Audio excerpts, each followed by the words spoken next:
కాళేశ్వరంపై PC Ghosh commission నివేదికను తెలంగాణ ముఖ్యమంత్రి రేవంత్ రెడ్డికి అధికారులు సమర్పించారు. ఉప ముఖ్యమంత్రి మల్లు భట్టి విక్రమార్క, మంత్రులు ఉత్తమ్ కుమార్ రెడ్డి, పొంగులేటి శ్రీనివాసరెడ్డి సమక్షంలో సీఎం రేవంత్ రెడ్డికి నివేదికను అధికారులు అందజేశారు. కమిషన్ నివేదికపై ఏ విధంగా ముందుకెళ్లాలని చర్చించిన అనంతరం కమిషన్ నివేదికను అధ్యయనం చేయడానికి కమిటీ వేయాలని నిర్ణయం తీసుకున్నారు. అయితే ఈ నివేదికను అధ్యయనం చేసి పూర్తి సారాంశాన్ని తయారు చేసేందుకు కమిటీని నియమించింది తెలంగాణ ప్రభుత్వం. ఇందులో నీటిపారుదల శాఖ సెక్రటరీ, న్యాయశాఖ సెక్రటరీ, జీఏడీ సెక్రటరీని సభ్యులుగా ఉంటారు. అయితే నివేదిక పూర్తి సారాంశాన్ని రెడీ చేసి 1-2 రోజుల్లో అందించాలని కమిటీని ప్రభుత్వం ఆదేశించింది. ఈ నివేదికను అధ్యయనం చేసి పూర్తి సారాంశాన్ని ఈ నెల 4వ తేదీన రాష్ట్ర కేబినెట్కు పీసీ ఘోష్ కమిషన్ సమర్పించనుంది.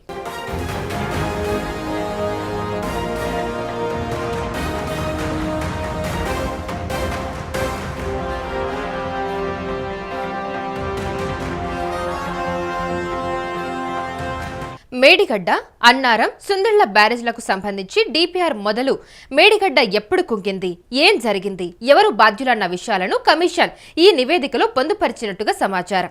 బీఆర్ఎస్ హయాంలో జరిగిన కేబినెట్ మీటింగ్ మినిట్స్ ను ప్రభుత్వం నుంచి తెప్పించుకుని ఈ కమిషన్ పరిశీలించింది. ప్రధానంగా 3 అంశాలను కమిషన్ ఈ నివేదికలో ప్రస్తావించినట్టుగా తెలిసింది. డిజైన్లో మార్పులు, నిర్మాణ లోపాలు, ఆర్థికపరమైన అంశాలపై నివేదిక సమర్పించినట్టుగా సమాచారం. హైలెవెల్ కమిటీ అనుమతి లేకుండా బడ్జెట్ రిలీజ్ చేసినట్లు నివేదికలో కమిషన్ ప్రస్తావించినట్టుగా తెలిసింది. అయితే ఐఏఎస్లు, ఇంజనీర్ల మధ్య సమన్వయం లోపం, క్షేత్రస్థాయి సిబ్బందితో నేరుగా నాటి ప్రభుత్వ పెద్దల సంప్రదింపులు జరపడంతో రాష్ట్ర స్థాయి ఉన్నతాధికారులకు సమాచారం లేదని కమిషన్ ఈ నివేదికలో స్పష్టం చేసినట్టుగా తెలిసింది.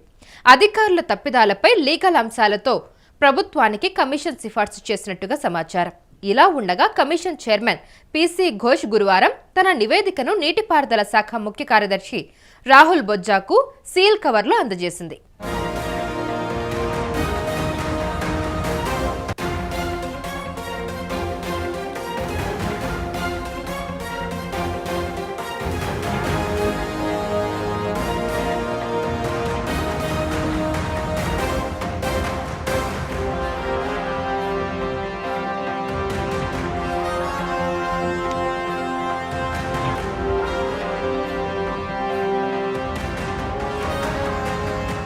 కాళేశ్వరంపై పీసీ ఘోష్ కమిషన్ నివేదికను తెలంగాణ ముఖ్యమంత్రి రేవంత్ రెడ్డికి అధికారులు సమర్పించారు.